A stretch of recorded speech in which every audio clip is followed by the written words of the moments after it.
Oke, Assalamualaikum warahmatullahi wabarakatuh. Jumpa lagi dengan saya Nur Fitriani. Video kali ini saya akan menjelaskan mengenai struktur artikel ilmiah. Jadi, apa sih pengertian artikel? Apa sih pengertian artikel ilmiah itu sendiri?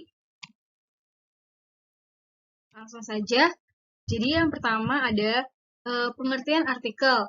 Artikel itu sendiri menurut KBBI merupakan suatu karya tulis lengkap, misalnya laporan berita atau esai, surat kabar, dan sebagainya. Sedangkan artikel ilmiah itu sendiri mempunyai pengertian suatu karya tulis lengkap sesuai dengan struktur dan ketentuan yang berlaku yang memenuhi syarat ilmu pengetahuan dan dipublikasikan di jurnal. Nah, sekarang kita akan bahas mengenai struktur artikel ilmiah itu sendiri.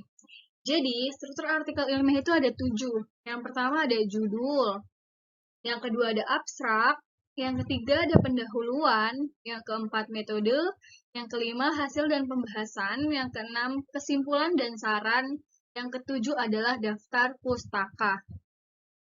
Next, kita akan bahas satu persatu mengenai struktur artikel ilmiah itu sendiri.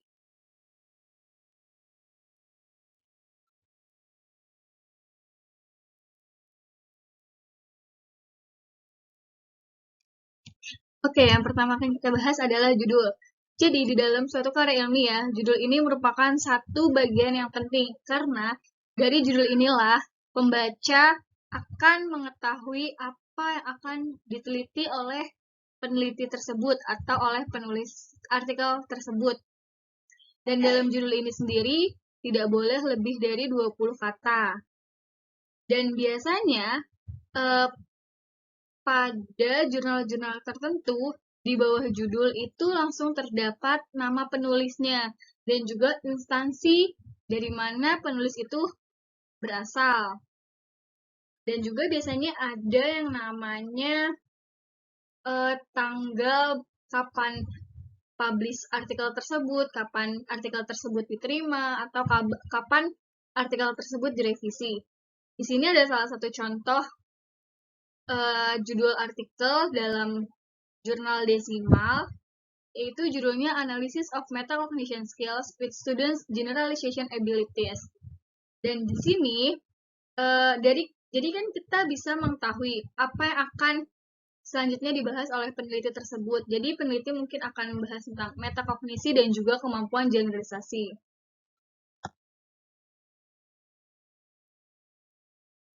Selanjutnya, bagian artikel kedua yang paling banyak dibaca oleh orang setelah judul yaitu abstrak.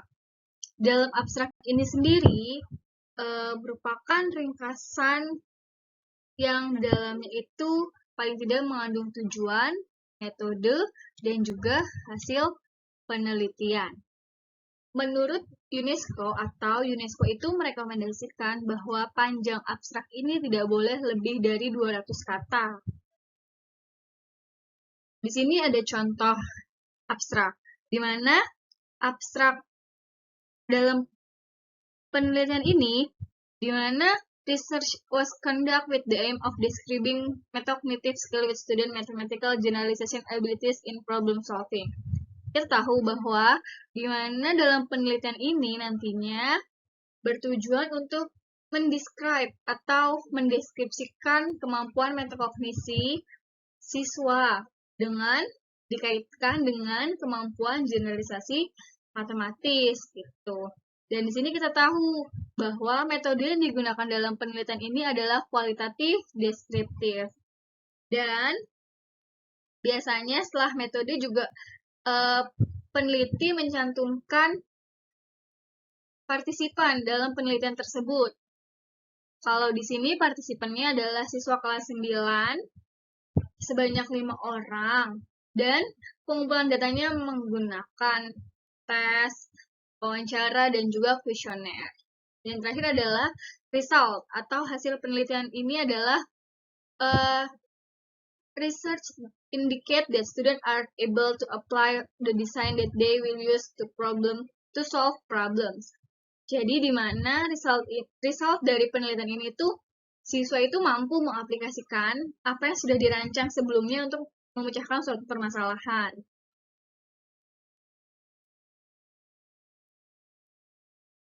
Selanjutnya yaitu pendahuluan atau introduction, di mana pendahuluan atau introduction ini biasanya berisi paparan tentang penelusuran kepustakaan atau teori yang relevan dengan masalah yang dibahas atau urgensi penelitian tersebut. Itu. Biasanya dalam pendahuluan ini dikaitkan dengan penelitian-penelitian sebelumnya yang relevan. Tuh. Dan di sini ada contoh introduction di mana mathematics merupakan subjek yang sangat penting dalam setiap pembelajaran. Seperti itu. Dan juga biasanya di introduction ini terdapat satu permasalahan yang bisa dibahas dan dikaitkan dengan penelitian tersebut. Seperti itu. Selanjutnya yaitu metode. Dalam metode ini atau bagian metode ini biasanya peneliti itu menuliskan secara garis besar rancangan penelitian tersebut, di mana biasanya dalam metode ini terdapat data dan sumber datanya dari mana, teknik pengumpulan datanya seperti apa yang digunakan, teknik pengambilan data, teknik analisis data, dan juga validitas data. Dan tidak lupa hal penting yang ada dalam bagian metode ini adalah rancangan atau proses kerja yang dilakukan dalam penelitian tersebut. Seperti itu. Di sini ada contohnya bagian metode dalam sebuah artikel. Di mana peneliti ini menggunakan metode kualitatif deskriptif.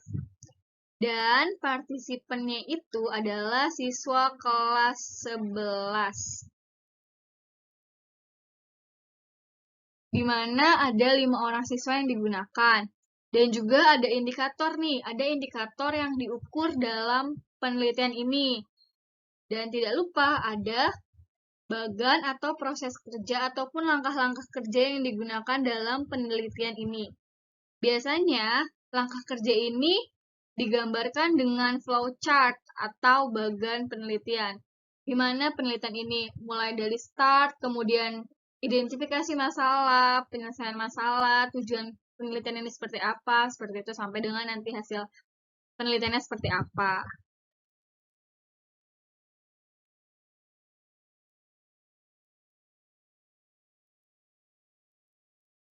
Selanjutnya adalah hasil dan pembahasan atau result and discussion. Di sini ada contohnya result and discussion dalam sebuah artikel, dan di mana biasanya dalam hasil dan pembahasan ini disajikan secara singkat, padat, dan jelas, serta dapat juga dibantu dengan tabel, gambar, diagram, grafik, atau sebagainya yang diberi penjelasan di bawahnya setelah tabel atau gambar tersebut. Bukan hanya tabel yang tidak ada penjelasannya ataupun gambar yang tidak ada penjelasannya. Dan pembahasan dalam hasil dan pembahasan ini itu biasanya menjawab masalah penelitian atau menunjukkan bagaimana tujuan sesuai dengan permasalahan penelitian tersebut.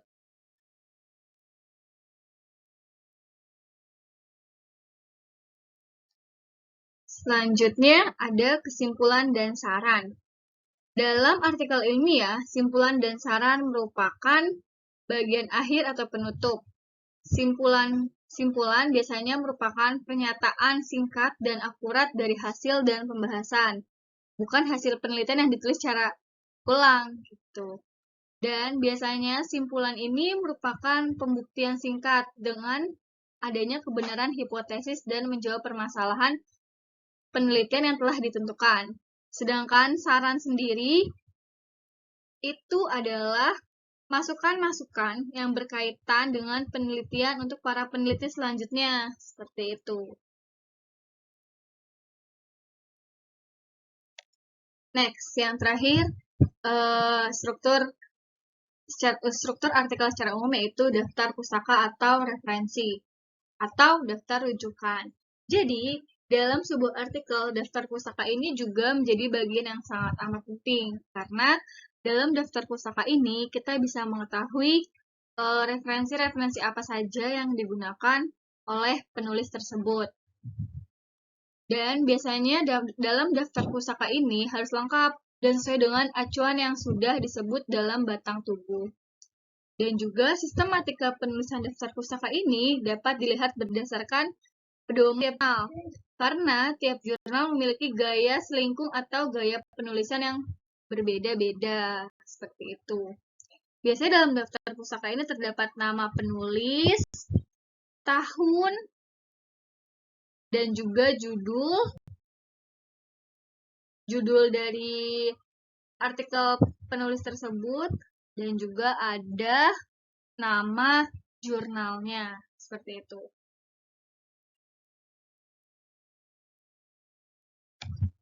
Oke, terima kasih. Sekian penjelasan dari saya mengenai struktur artikel ilmiah secara umum.